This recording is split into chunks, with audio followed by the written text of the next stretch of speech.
Hello friends, स्वागत है आप सभी का। घटना चक्र पूर्वावलोकन में हम विश्व का भूगोल पढ़ रहे हैं। आज का जो चैप्टर है वो है भूगर्भिक इतिहास। भूगर्भिक इतिहास से रिलेटेड जितने भी पॉइंट है उसको पढ़ेंगे, उसके बाद क्वेश्चन को सॉल्व करेंगे। तो फ्रेंड्स, यदि हमारे चैनल पर नए हैं तो प्लीज़ चैनल को सब्सक्राइब कर लीजिएगा। फ्रेंड्स, आपसे रिक्वेस्ट है, आपसे निवेदन है कि चैनल हमारा छोटा है, नया है, तो प्लीज़ चैनल को सब्सक्राइब कर लीजिए। प्लीज़ हमारे चैनल को सपोर्ट करिए, आगे ले चलें। फ्रेंड्स, आपसे रिक्वेस्ट करते हैं, आने वाले सभी एग्जाम के लिए मोस्ट इंपॉर्टेंट वीडियो है, तो पूरा वीडियो ध्यान से देखिएगा फ्रेंड्स। चलिए स्टार्ट करते हैं। भूगर्भिक इतिहास से रिलेटेड सारे पॉइंट पढ़ते हैं। पृथ्वी के भूगर्भिक इतिहास, जिसको इंग्लिश में जियोलॉजिकल हिस्ट्री कहा जाता है, के विषय में सर्वप्रथम किसने प्रयास किया था? फ्रांसीसी वैज्ञानिक बफन जी ने प्रयास किया था। बफन द्वारा प्रयास किया गया था पृथ्वी के इतिहास के बारे में जानने के लिए। वर्तमान समय में वर्तमान समय में मापक्रम दिया गया है। भूवैज्ञानिक मापक्रम दिया गया है। वर्तमान समय में पृथ्वी के भूगर्भिक इतिहास को निम्न रूप से व्यक्त किया गया है। जो पृथ्वी का भूगर्भिक इतिहास है उसको निम्न रूप से व्यक्त किया गया। अब चलिए पढ़ते हैं कौन सा है। सर्वप्रथम पृथ्वी के इतिहास को बड़े भागों में विभाजित किया गया। इस बड़े विभाग को ईयान कहते हैं। जो पृथ्वी का सबसे बड़ा वाला भाग है उसको ईयान कहा गया है, और इसको सबसे पहले बड़े भागों में ही विभाजित किया गया था। प्रत्येक ईयान को पुनः क्रमिक रूप से व्यवस्थित किया गया है। जो प्रत्येक ईयान है, मतलब कि जो बड़े भाग हैं, उनको क्रम के अनुसार क्रम में के रूप में व्यवस्थित किया गया है, तथा इस प्रकार के भाग को महाकल्प या ईरा कहा जाता है। जो क्रम रूप से व्यवस्थित किया गया है, इसको महाकल्प या एरा कहा जाता है। तो ये मोस्ट इम्पॉर्टेंट है। इस प्रकार जो भाग बने हैं, क्रम से लगाए गए भाग हैं, इसको महाकल्प या एरा कहा जाता है। और जो बड़े भाग हैं उनको ईयान कहा जाता है। और सभी ईयान को क्रम से लगाया गया है। सभी ईयान को क्रम से लगाने के रूप को क्या कहा जाता है? महाकल्प या ईरा कहा जाता है। प्रत्येक महाकल्प को कल्प में तथा कल्प को पुनः छोटे युग में विभाजित किया गया है। तो क्या किया गया है? जो प्रत्येक महाकल्प है, जो इस प्रत्येक ईयान को क्रम से लगाया गया है, तो उसको क्या कहा गया है? उसको कहा गया है महाकल्प। तो जो प्रत्येक महाकल्प है, कल्प में बोले तो पीरियड में, तथा कल्प को पुनः छोटे छोटे युग में विभाजित किया गया। महाकल्प को कल्प में तथा कल्प को छोटे छोटे युग में विभाजित कर दिया गया है। तो ये याद रखिएगा, महाकल्प से एक छोटा है कल्प, और कल्प से भी एक छोटा है, उसको एकदम छोटे छोटे हैं तो उनको छोटा छोटा युग में विभाजित कर दिया गया है। प्री कैम्ब्रियन महाकल्प, इस महाकल्प में पृथ्वी वायव्य अवस्था से तरलता अवस्था में आई है। प्री कैम्ब्रियन महाकल्प में बताया गया है कि पृथ्वी वायव्य अवस्था में थी, वायव्य अवस्था से ये तरल पदार्थ में आई है, तथा फिर ये ठोस भूपटल का निर्माण हो गई, फिर से ये ठोस हो गई। वनस्पति के क्षेत्र में इस समय तक केवल सागरीय घास का ही उद्भव हो सका है। वनस्पति के क्षेत्र में जहाँ पर वनस्पति पाई जाती हैं, इस समय तक केवल सागरीय घास का ही उद्भव हुआ था जहाँ पर वनस्पति थे। इस काल में एक कोशीय जीवाणु एवं कई जोड़े वाले जीव का उद्भव हुआ है। इस समय में जो जीवाणु थे ये एक कोशिका वाले जीवाणु थे, और कई जोड़े वाले जीवों का उद्भव हुआ है। कई जोड़े वाले का मतलब कई जोड़े जीवों का उद्भव हुआ है, कई तरह के जीवों का। पृथ्वी के भूगर्भिक इतिहास के प्रत्येक कल्प का नामकरण एवं उनकी विशेषता इस प्रकार है। तो चलिए पढ़ते हैं। कैम्ब्रियन कल्प, पृथ्वी के ऊपर छिछले सागरों का विस्तार था। कैम्ब्रियन कल्प में बताया गया है कि पृथ्वी के ऊपर जो सागर हैं ये छिछले तरीके से थे, ज़्यादा गहरे नहीं थे, तथा स्थल भाग पर सागरों का प्रसार था। स्थल भाग पर भी सागर फैले हुए थे तथा उतार होता रहा है। प्रसार भी होता था, स्थल पर भी सागर जाता था फिर उतर जाता था। सागरों में बिना रीढ़ वाले जीवों का उद्भव हुआ था। प्री कैम्ब्रियन में जो जीव थे उनमें रीढ़ नहीं थी, प्री कैम्ब्रियन युग में। अब आर्डोविशियन कल्प में देखते हैं। इस समय पर्वत निर्माण प्रारंभ हो गया। आर्डोविशियन कल्प में सागरीय भागों में ज्वालामुखी क्रियाएं सक्रिय हुई थी। जो सागर है उसमें ज्वालामुखी आ गया, ज्वालामुखी का विस्तार हुआ। वनस्पति जीव केवल सागर तक ही सीमित थे। जो वनस्पतियां थी और जीव थे वो सागर के आसपास ही सीमित थे, इसलिए कि वहाँ पर पानी है, और जहाँ पर पानी है वहाँ पर वनस्पति और जीव का उद्भव होगा। तो ये था आर्डोविसियन कल्प। अब सिलुरियन कल्प देखते हैं। इस कल्प में स्थल पर वनस्पतियों का जन्म हो गया। अभी तक सागर के आसपास ही रहता था, अब स्थल पर भी वनस्पति का जन्म हो गया और उससे दूर। परंतु इनमें पत्तियां नहीं थी, पर इसमें पत्ती नहीं थी। वनस्पति के प्रकारों में भी विकास हुआ, कई प्रकार की वनस्पतियां आई तथा प्रवाल का सबसे बड़े पैमाने पर इस पर विस्तार हो गया। सिलुरियन कल्प में प्रवाल का सबसे बड़ा पैमाना विस्तार हुआ था। अगला देखते हैं डिवोनियन कल्प। डिवोनियन कल्प में पर्वत निर्माण क्रिया तथा ज्वालामुखी क्रिया अत्यधिक सक्रिय रही है। डिवोनियन कल्प में क्या हुआ, पर्वत का निर्माण हुआ है, ज्वालामुखी क्रिया अत्यधिक सक्रिय हो गई। ज्वालामुखी ज़्यादा आ रही थी। डिवोनियन कल्प में ऐसा बताया गया। कई प्रकार की मछलियों की उत्पत्ति के कारण इस कल्प को मत्स्य युग कहा जाता है, डिवोनियन कल्प को। इस युग के अंत तक एम्फीबियस जीव का आविर्भाव हुआ था। इस युग का जब अंत होने लगा, अंत तक एम्फीबियस जीव का आविर्भाव हो गया। पांचवा है कार्बोनिफेरस कल्प। पृथ्वी का निर्माण विभिन्न प्लेटों से हुआ है। कार्बोनिफेरस कल्प में बताया गया है कि पृथ्वी का निर्माण कई प्लेटों से हुआ है। ये प्लेटें विभिन्न प्रारूपों में विवर्तनिक क्रिया के फलस्वरूप गतिशील तथा प्रवाहित होती हैं। जो विवर्तनिक क्रिया है, इसके कारण ये गतिशील होती थी और प्रवाहित होती हैं। इस प्रकार ये प्लेटें अपने ऊपर स्थित महाद्वीप तथा महासागरीय भागों को अपने प्रवाह के साथ ही स्थानांतरित करती थी। तो इस प्रकार क्या होता था, जो पृथ्वी की प्लेटें हैं ये अपने ही ऊपर महाद्वीप तथा महासागर को प्रवाह के साथ ही स्थानांतरित कर देती थी, एक स्थान से दूसरे स्थान पर ये छोड़ देती थी। क्यों? क्योंकि प्लेट के ऊपर महाद्वीप और महासागर तैर रहे हैं, तो ये एक जगह से दूसरी जगह पर स्थानांतरित हो जाते थे। कार्बोनिफेरस कल्प में समस्त स्थल भाग एक स्थल भाग के रूप में संलग्न थे, कार्बोनिफेरस कल्प में बताया गया है। इस स्थल पिंड का नामकरण पैंजिया किया गया है। कार्बोनिफेरस कल्प में इस स्थल पिंड का नाम दिया गया पैंजिया। इस पर छोटे छोटे आंतरिक सागरों का विस्तार हुआ, छोटे छोटे सागर का विस्तार हुआ है। पैंजिया के चारों ओर एक विशाल जल भाग था। पैंजिया के चारों ओर एक जल भाग था जो कि बहुत बड़ा था, विशाल था, जिसका नामकरण वेगनर ने पैंथालासा किया है। तो जो विशाल जल भाग है उसका नाम पैंथालासा है और स्थल पिंड का नाम क्या है, पैंजिया है। पैंजिया का उत्तरी भाग लॉरेशिया जो कि उत्तरी अमेरिका, यूरोप तथा एशिया तथा दक्षिणी भाग गोंडवाना दक्षिण अमेरिका, अफ्रीका, मेडागास्कर प्रायद्वीपीय भारत, ऑस्ट्रेलिया, अंटार्कटिका को प्रदर्शित करता है। तो पैंजिया उत्तरी भाग को कहते हैं और गोंडवाना लैंड दक्षिणी गोलार्ध को कहते हैं। तो उत्तरी गोलार्ध में जो भी पोर्शन आएगा उसको पैंजिया कहेंगे, गोंडवाना लैंड कहेंगे दक्षिणी गोलार्ध में जो भाग आएगा। तो दक्षिणी भाग में हमारा दक्षिण प्रायद्वीपीय भारत आता है, तो ये भी गोंडवाना लैंड का है। ऑस्ट्रेलिया दक्षिण में, अंटार्कटिका है, अफ्रीका है, मेडागास्कर है, दक्षिण अमेरिका है, ये सब गोंडवाना लैंड के हैं।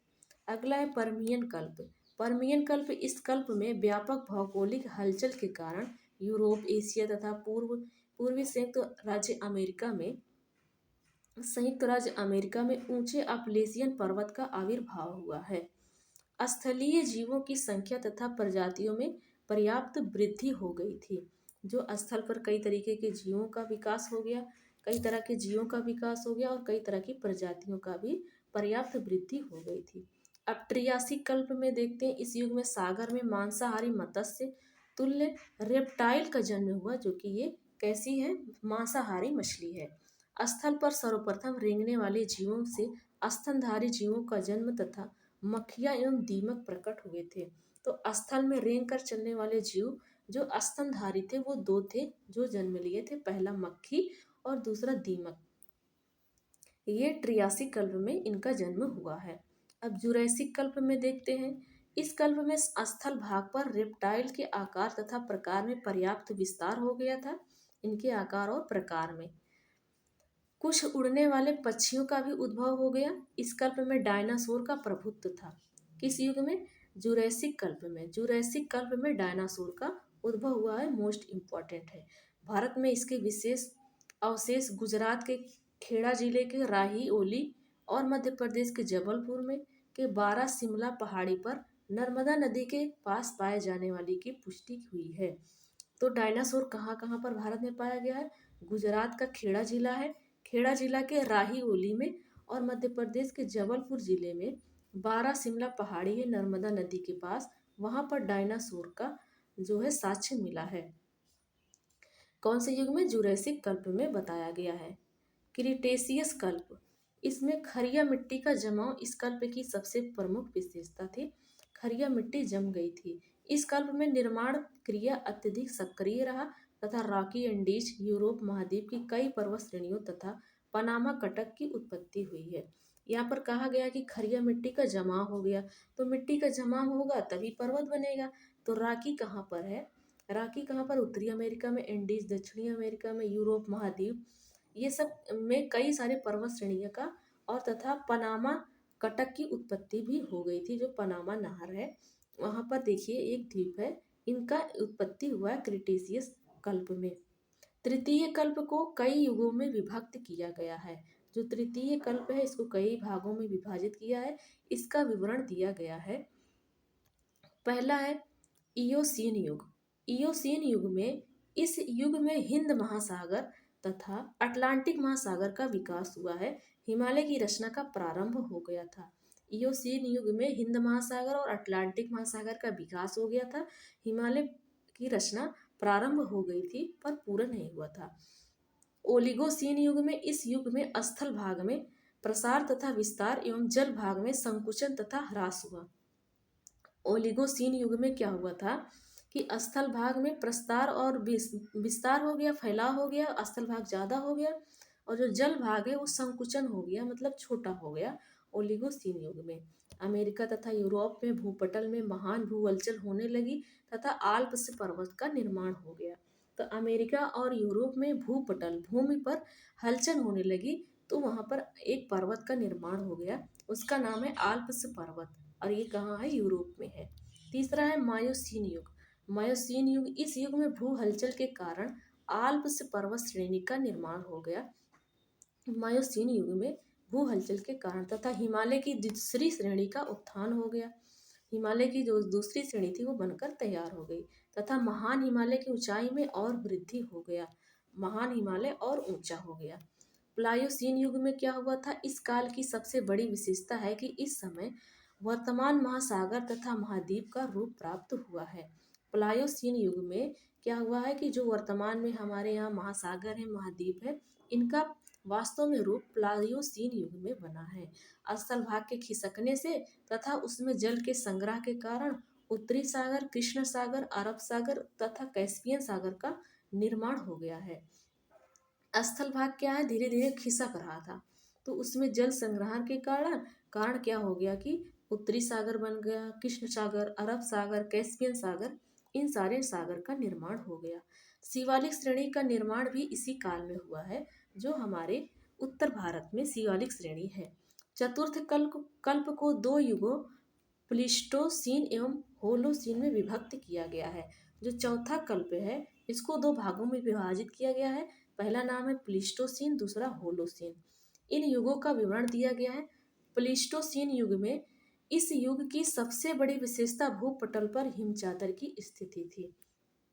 प्लीस्टोसीन युग में क्या हुआ था कि सबसे बड़ी इसकी विशेषता है कि जो भूपटल है, पृथ्वी है, इस पर हिम चादर की स्थिति थी, मतलब बर्फ से ये ढका हुआ था, जिसका विस्तार उत्तरी अमेरिका, यूरोप, एशिया, अंटार्कटिका के अधिकांश भाग तथा हिमालय के ऊपर था, ऊपरी वाले उत्तर दिशा की ओर था। इस युग में उत्तरी अमेरिका में हिम चादर का फैलाव चार विभिन्न समयों में हुआ है। वो समय है, अतः चार उप हिमयों का भी निर्धारण किया गया है तथा इनका नामकरण उस क्षेत्र के आधार पर किया गया है। इनके नाम इस प्रकार है, तो चलिए देख लेते हैं। हिम चादर जहाँ पर हुआ उनका नाम क्या? नेब्रास्कन, कंसान, इलिनोइन तथा आयोवा एवं विस्कॉन्सिन। इसी प्रकार पेंक तथा बुकनर ने यूरोप में गुंज इसी प्रकार पेंक तथा बुकनर यूरोप में गुंज में है, और मिंडल, रिस तथा वुर्म चार हिमयुगों का निर्धारण किया गया था। ये हिमयुग हैं, गुंज, मिंडल, रिस और वुर्म, ये हिमयुगों का निर्धारण हुआ था। अब होलोसीन युग की बात की जाए तो आज से 11,700 वर्ष पहले इस युग में हिम चादर का उतार सक्रिय था। हिम चादर का उतार हो रहा था, ये सक्रिय था, एक्टिव था, कि दिखाई दे रहा था कि इस युग में हिम चादर जो खिसक रहे हैं। हिम चादर के पीछे हटने से यूरोप में पुनः वनों का विस्तार प्रारंभ हो गया। जब बर्फ हट गई तो फिर से पेड़ पौधे वनस्पति का प्रारंभ हो गया। सागरीय जीव वर्तमान अवस्था को प्राप्त हो गए थे। जो सागर में जीव जन्म लिए थे वो जैसे वर्तमान अवस्था में है वैसे हो गए थे। अगला है 1300 से 1870 ईस्वी के काल को प्रायः लघु हिमकाल माना जाता है। 1300 से 1870 वर्ष के काल को लघु हिमकाल माना जाता है। इस अवधि के दौरान यूरोप और उत्तरी अमेरिका 20वीं सदी की अपेक्षा अधिक ठंडे थे। 20वीं सदी, इस समय कौन सी सदी चल रही है? 21वीं सदी चल रही है। तो 20वीं सदी जो पीछे बीत चुकी है इसकी अपेक्षा ये बहुत ठंडा था। 1300 से 1870 ईस्वी के काल बहुत ठंडा था। तो फ्रेंड्स, यहाँ पर हमारे थ्योरी सेक्शन कंप्लीट होते हैं। अब चलिए क्वेश्चन को सॉल्व करते हैं जो क्वेश्चन पूछे गए हैं।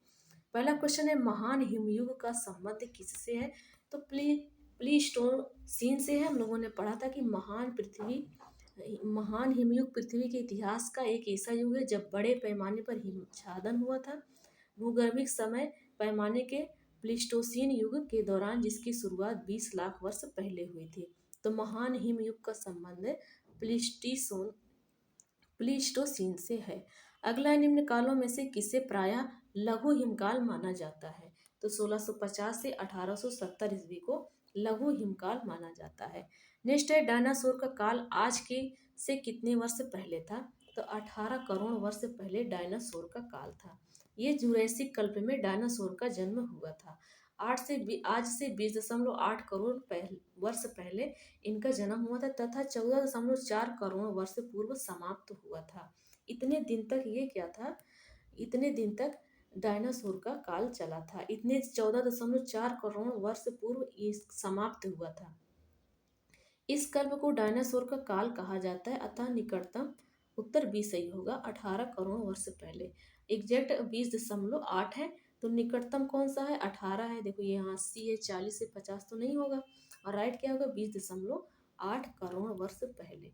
और इनका समाप्ति कब हुआ था? समाप्त हुए कितना दिन हो गया? 14.4 करोड़ वर्ष पहले। अब चलिए नेक्स्ट क्वेश्चन देखते हैं। जो क्वेश्चन पूछा गया है, महाद्वीप अलग कैसे हुआ है? तो हम लोगों ने पढ़ा था कि विवर्तनिक क्रिया से महाद्वीप अलग हुआ है। राइट आंसर बी ऑप्शन हो जाएगा। पृथ्वी का निर्माण विभिन्न प्लेटों से हुआ। ये प्लेटें विभिन्न प्रारूपों में विवर्तनिक की क्रिया के फलस्वरूप गतिशील और प्रवाहित होती थी। इस प्रकार ये प्लेटें अपने ऊपर ही महाद्वीप तथा सागरीय भागों को अपने प्रवाह के साथ स्थानांतरित कर दी। इन्हीं प्लेटों के ऊपर महाद्वीप और महासागर बहते थे और कहीं पर जहाँ पर बहाव कम है वहीं पर इनको छोड़ दी। तो ये क्या हो गया? महाद्वीप बन गया। और जहाँ पानी है वो महासागर। तो कौन सी क्रिया से? विवर्तनिकी क्रिया से।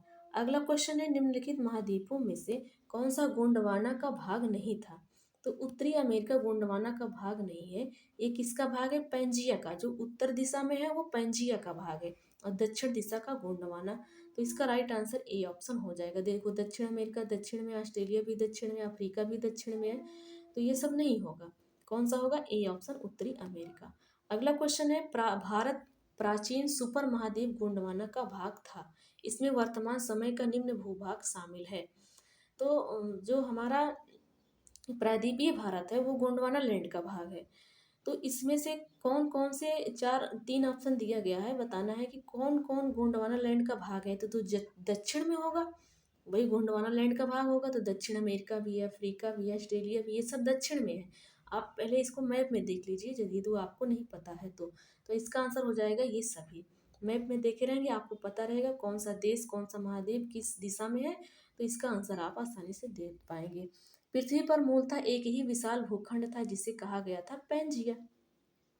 कार्बोनिफेरस युग में समस्त भाग को पैंजिया कहा गया था। इसे स्थल पिंड का नामकरण पैंजिया दिया गया था।